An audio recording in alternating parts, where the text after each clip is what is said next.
Why is it so hard to walk away from somebody who's hurt you? Why can't you just stop talking to them, especially when you know the relationship is toxic? If you've asked yourself that, you're not alone because breaking contact with someone even after they've hurt you is one of the hardest things to do. And here's what most people don't realize. Even a simple text, a quick check of their Instagram, or hearing about them through a mutual friend can pull you right back into that emotional confusion and reignite the trauma bond. This is not about willpower, it's about addiction.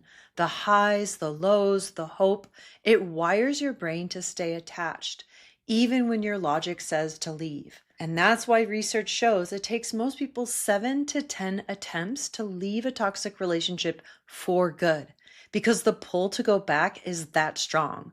And that's where no contact comes in. It's not about revenge. It's not about being dramatic. It's a boundary that protects your nervous system and your healing. Hi, I'm Callie Sorensen. I have a master's in the psychology of coercive control, and I help people break free and recover from unhealthy dynamics. And in this video, I'm going to walk you through what no contact actually means and how to do it, why it's so powerful and so difficult, and how to survive the emotional crash so that you don't go back. You're not crazy. You're not weak. You're healing from something that was designed to keep you stuck. And I'm here to help you break free for good. What exactly is no contact? Going no contact means just that. Absolutely no contact. No texting, no calling, no just checking in or wishing them a happy birthday, no watching their stories, no checking their social media, no decoding or talking about messages they send through mutual friends, no closure seeking, no justifications, no one last conversation. It's not cruelty, it's protection, especially for your nervous system. Because even one message can reopen the trauma bond and pull you right back into the cycle where confusion, guilt, and hope keep you stuck. Now, if you share kids or have unavoidable contact, like through custody, work, or shared responsibilities, there's another method I use called extreme modified contact. I'll be covering that in a separate video. But if you can go no contact, that is what I highly, highly, highly recommend. Going no contact is extremely important. Toxic people don't lose control quietly. When you go no contact, you're doing something powerful. You're removing their access, and they feel that loss, so they can double down. They may try to hoover you back in with apologies, gifts, or their soulmate promises. Exploit your empathy by blaming trauma, guilt-tripping you, or saying, "I miss us." They might push every button they installed into you, your doubts, your wounds, your hopes. They might even curate their social media to provoke a reaction out of you, knowing that you're watching. Or they can find loopholes, forgotten platforms, Venmo notes, business forms, fake appointments. One of my clients had an ex send money with a message through Venmo, and another, they submitted messages through her business website just to get attention. Even a single message can reopen that trauma bond. Even watching their content can keep your nervous system tethered. Staying in contact keeps you in the cycle. It keeps the psychological and emotional door cracked open, and that's all they need to slip right back in. So no contact is about closing that door fully and finally, not to be cruel, but to protect your peace, your clarity, and your healing. So why does going no contact feel so impossible? Going no contact isn't just emotional, it's chemical, it's neurological, it's withdrawal. I had a client once tell me that they had heroin withdrawal, and going no contact and recovering from the toxic relationship was harder than heroin recovery. Why? Because toxic relationships are built in a powerful psychological and emotional trap called intermittent reinforcement. The same dynamic that fuels gambling and addiction. One moment the highs, love bombing, intimacy, connection. The next, the lows, cruelty, silence, or emotional starvation. And then a flash of affection, just enough to get you pulled back in.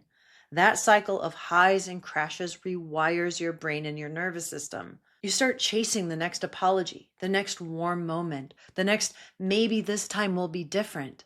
It's not love, it's a loop. It is the cycle of abuse. Make sure you check out my other video that dives into this deeper. When you finally step out of it, your system crashes. You feel disoriented, panicked, empty. Your nervous system screams, just one more text, just check their feed, just reach out. That's not weakness. That's a trauma bond that's breaking. It's your body detoxing from chaos. So if you've tried before and gone back, it doesn't mean that you failed. It means you were in an addiction cycle and your system was doing what it was trained to do.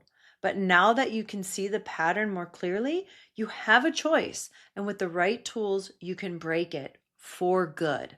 Here's how you can go no contact. Number one, name it, write it down, get very clear. Journal what happened. Why are you cutting off this relationship? Make a list of the harm, the abuses, the patterns, the moments you kept excusing. Because when those cravings hit, when you start second guessing yourself, you're going to need something to come back to. Your truth matters. Put it down on paper. Number two, if it's safe, inform them. But make sure that it's a very brief, very clear message, something like, I'm no longer available for contact, and I'm requesting that you respect this boundary and never contact me again. So make sure you do not explain, you do not defend. This message is not open for dialogue, it's for documentation. Having it in writing creates a time-stamped record. So if they do cross that line, you have proof. And if you ever do decide to pursue legal protection, like a restraining order, this really matters. Number three, block them everywhere. Phone, email, social media accounts such as Instagram, Facebook, TikTok, Snapchat, LinkedIn, everywhere. Leave no back door open. Number four, expect sabotage. That could be fake accounts, impersonation, mutual friends, flying monkeys. It's not paranoia, it's pattern. They lost control and they may do anything and everything to try and pull you back in. So don't personalize it. Make sure that you prepare for it. Number five, avoid temptation. Hide their photos, mute mutual friends if you need to. Change your routines if they know your habits. And number six, prepare for the crash. The crash is coming, and it doesn't mean you're doing it wrong. It means your body is detoxing from chaos, from intermittent reinforcement, from a trauma bond, from that addiction. Going no contact isn't just emotional, it's neurological. Like withdrawing from a drug, your nervous system panics when the source of stimulation, even toxic stimulation, disappears.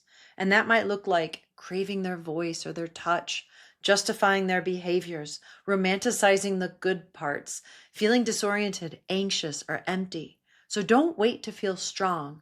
Prepare for the crash before it hits, and make sure that you line up support, trauma-informed therapy, trusted friends, nervous system tools, and create a plan.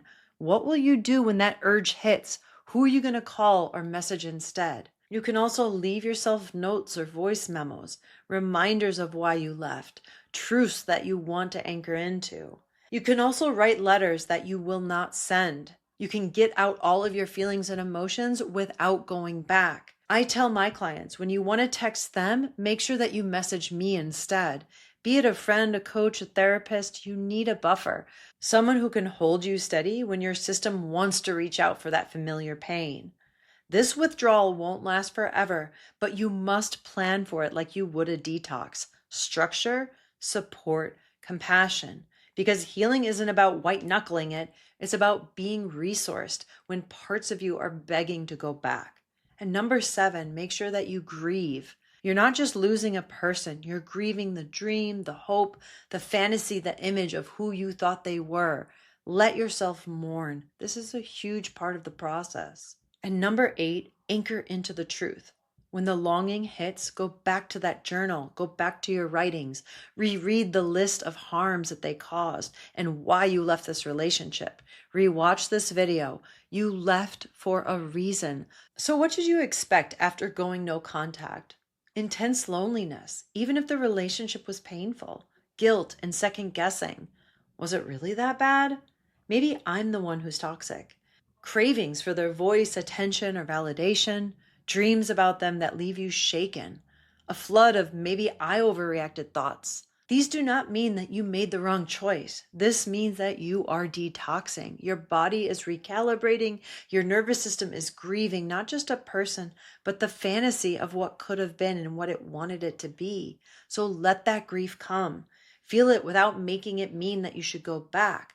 That's the crash. This is the fallout, and it will pass.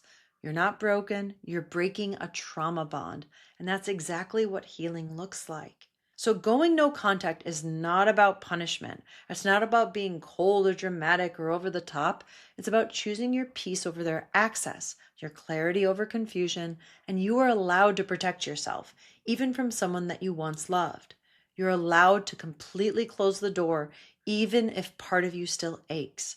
And you're allowed to heal on your own terms, even if they never understand. Make sure you watch my video on the sunk cost fallacy. It explains why we stay in relationships and dynamics long after they've stopped being healthy, and why walking away can feel so impossible. And if you want support, I offer one-on-one trauma-informed sessions to help you stay grounded, rebuild your sense of self, and break the cycle for good. And make sure you drop a comment below. Have you tried to go no contact? What helped you stay strong, or what's been the hardest part or challenge? Your story might help somebody else. You don't have to keep going around in circles. You deserve safety. You deserve clarity. You deserve to be in healthy relationships. And no matter how many times you've gone back before, this time can be different because now you're seeing it more clearly, and that means that you can choose something new. So thanks for watching, and I'll see you in the next video.